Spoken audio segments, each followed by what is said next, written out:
आज की ये पत्रकार वार्ता एक अत्यंत गंभीर और महत्वपूर्ण मुद्दे पर है,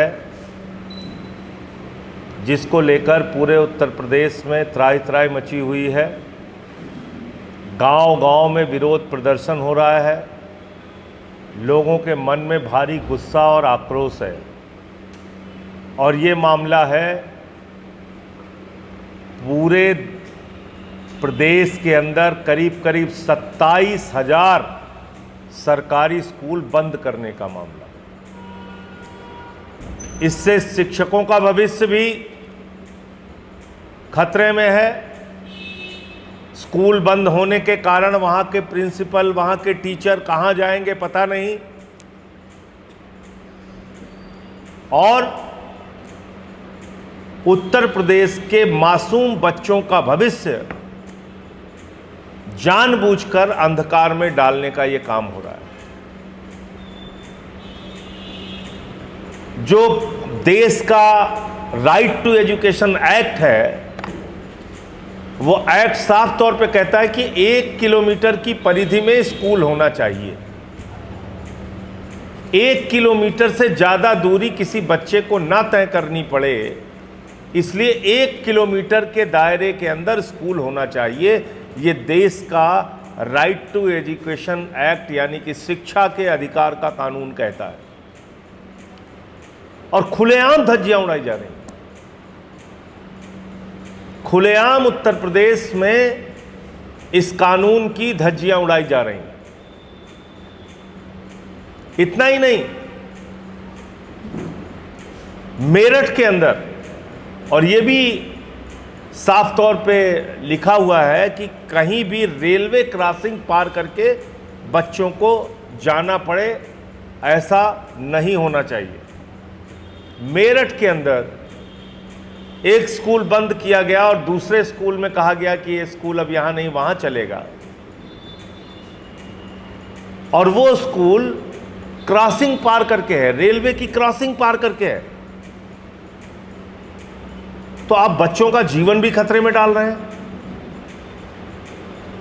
उनके जीवन के साथ भी खिलवाड़ कर रहे हैं। कल को कोई रेल दुर्घटना उनके साथ हो जाए, कोई दुर्घटना हो जाएगी, कौन जवाब दे? क्या मोदी जी इसका जवाब देंगे? योगी जी जवाब देंगे? कौन इसका जवाब देगा? तो अभी कुछ जनपदों की लिस्ट मेरे पास हाथ में आई है और इसके हिसाब से हम अपने कार्यक्रम बना रहे हैं। कल उत्तर प्रदेश के 72 जिलों में, 3 जिलों में प्रदर्शन नहीं हो पाया, 72 जिलों में आम आदमी पार्टी का जोरदार प्रदर्शन हुआ, जिसमें हमारे नेताओं को घसीटा गया, मारा गया, पीटा गया, लाठियों से पीटा गया, लेकिन वो लड़ते रहे। लखनऊ का दृश्य आप लोगों ने देखा होगा, किस तरह से हमारे नेताओं के साथ बदसलूकी की गई। क्या जुल्म है उनका? क्या जुर्म कर दिया उन्होंने? क्या अपराध कर दिया? ये कि वो बच्चों के स्कूल को बचाने का प्रयास कर रहे हैं, इसलिए आप पुलिसिया बल लगा के उनके साथ मारपीट करेंगे। अभी जो मेरे पास आंकड़ा है उसके हिसाब से स्कूल बचाओ अभियान के तहत हर जिले में मैं स्वयं जाऊंगा और जहां जहां स्कूल बंद हो रहे हैं उन स्कूलों का जाके खुद से दौरा करूंगा, देखूंगा और गांव के लोगों के साथ संवाद करूंगा।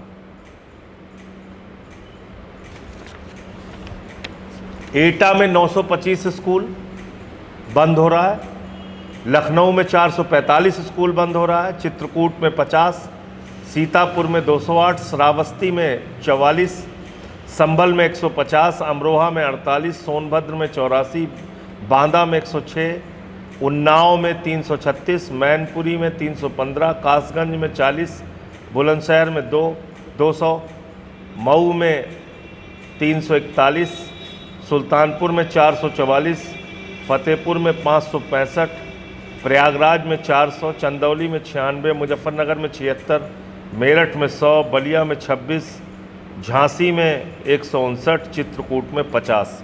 ये पूरे आंकड़े हैं जो मेरे पास अब तक आए हैं कि इतने विद्यालय अलग अलग ज़िलों में बंद हो रहे हैं। तो जिन ज़िलों में, और बहुत सारी जगहों पे स्कूल बंद हो चुके हैं, योजना 27,000 स्कूलों को बंद करने की है और बहुत सारे ज़िलों में सरकारी स्कूल बच्चों के बंद हो चुके हैं। तो स्कूल बचाओ अभियान के तहत आम आदमी पार्टी के सभी जिला पदाधिकारी और कार्यकर्ता, सभी हमारे फ्रंटल के अध्यक्ष और नेता अलग अलग ज़िलों के अंदर जहां सरकारी स्कूल बंद हो रहा है उन गांवों में जाएंगे, उन गांवों में प्रवास करेंगे, उन गांवों के लोगों के साथ संवाद करेंगे और वहां पर सभा करेंगे और हम लोगों को जागरूक करके इसके ऊपर एक बड़ा आंदोलन उत्तर प्रदेश के अंदर खड़ा करेंगे।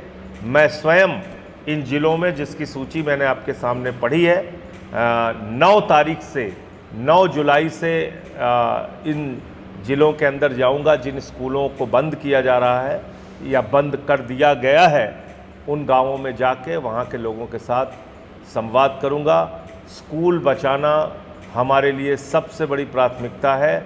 इसके लिए जो भी सज़ा योगी आदित्यनाथ जी की सरकार हमें देना चाहेगी, हम उसको उठाने के लिए तैयार हैं।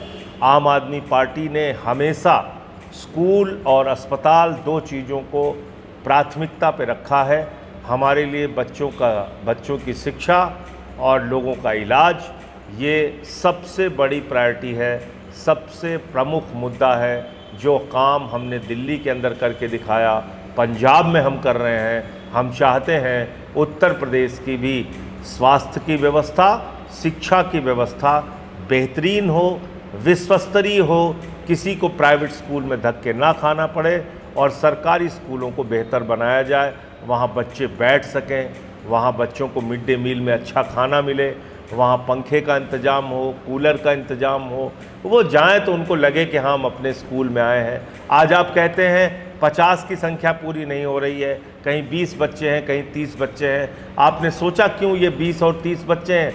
क्योंकि आप उनको मिड डे मील में नमक रोटी खाने को देते हैं, नमक भात खाने के लिए देते हैं। जो स्कूलों में जाने का एक उत्साह गरीबों के बच्चों का था कि पढ़ाई भी करेंगे और भोजन भी मिलेगा, वो आपने ख़त्म कर दिया उत्तर प्रदेश के अंदर।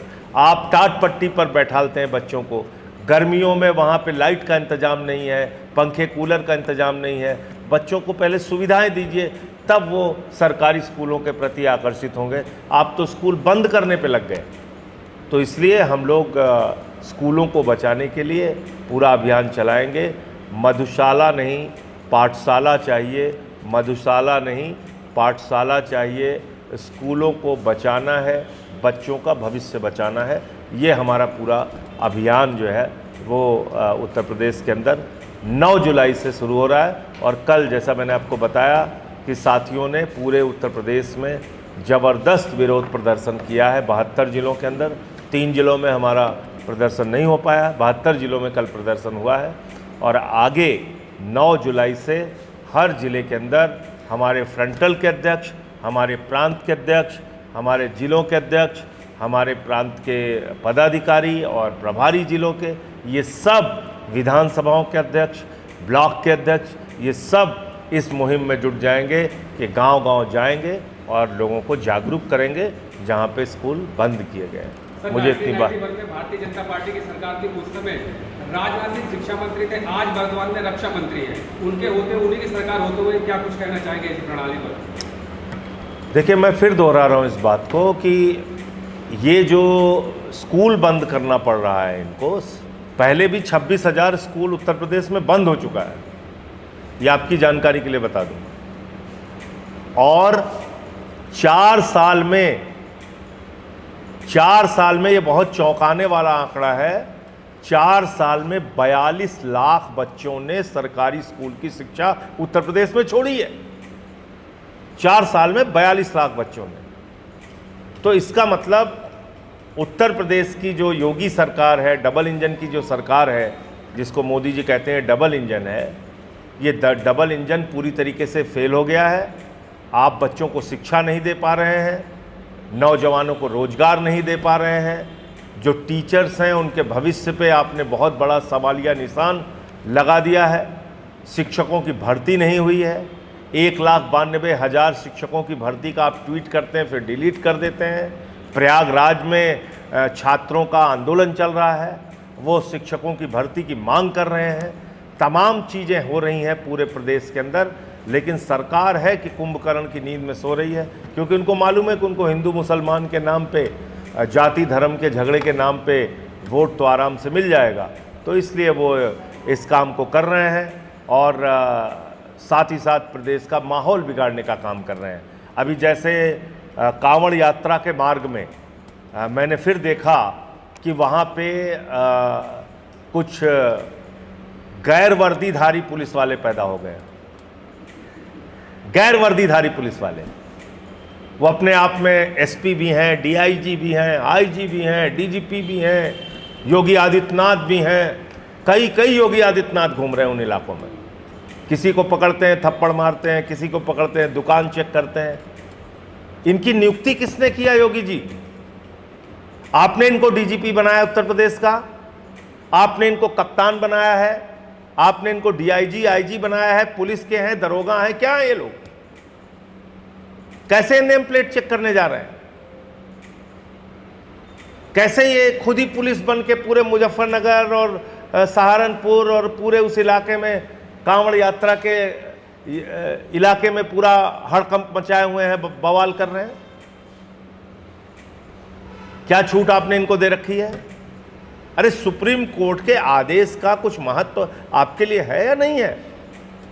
माननीय सर्वोच्च न्यायालय ने कहा है कि जाति धर्म पूछने का अधिकार किसी को नहीं है।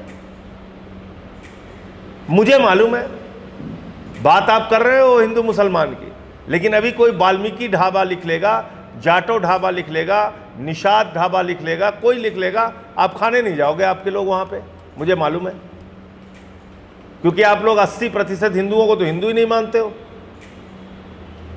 अभी तस्वीर देखी गोरखपुर में, द्रौपदी मुर्मू जी जो हमारी देश की महामहिम राष्ट्रपति हैं, उनकी फोटो नीचे है, उसके ऊपर चरणों की फोटो है महामानव की, ये है। तो इसलिए एक मुद्दा ये भी बहुत गंभीर था कि इस प्रकार का जो काम अपने आप पुलिस बन के कुछ लोग अराजक तत्व कर रहे हैं, ये इस पे तत्काल योगी सरकार को रोक लगानी चाहिए। और इस तरह से किसी को छूट देने के लिए हमारा ना तो संविधान इजाज़त देता है, ना सुप्रीम कोर्ट।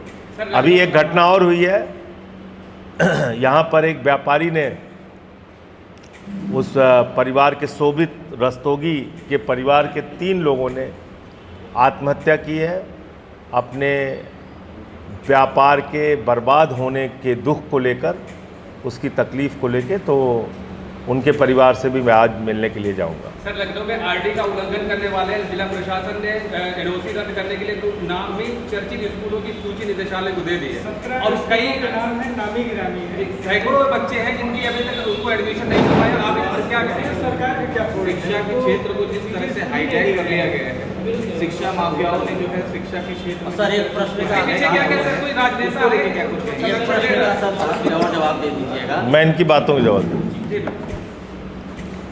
देखिए, ऐसा क्यों हो रहा है?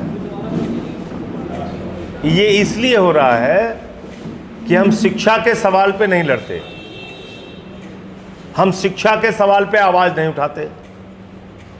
अगर आज बीजेपी की सरकार को और मोदी जी को ये डर हो जाए कि उत्तर प्रदेश में 27,000 स्कूल बंद हो रहा है, 1 लाख लोग सड़कों पे आ जाएंगे, मैं ज़्यादा नहीं कह रहा हूँ, 1 लाख लोग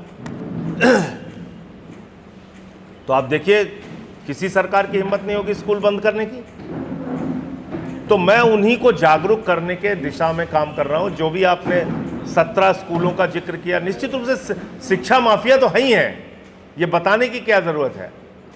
शिक्षा माफिया है और वो भारतीय जनता पार्टी के नेताओं से जुड़े हुए हैं और भारतीय जनता पार्टी के नेता खुद शिक्षा माफिया हैं। भारतीय जनता पार्टी के नेता खुद शिक्षा माफिया हैं, तो वो क्यों चाहेंगे कि सरकारी स्कूल चलता रहे? वो तो चाहेंगे कि प्राइवेट स्कूल को बढ़ावा मिले और सरकारी स्कूल बंद हो। वही काम हो रहा है।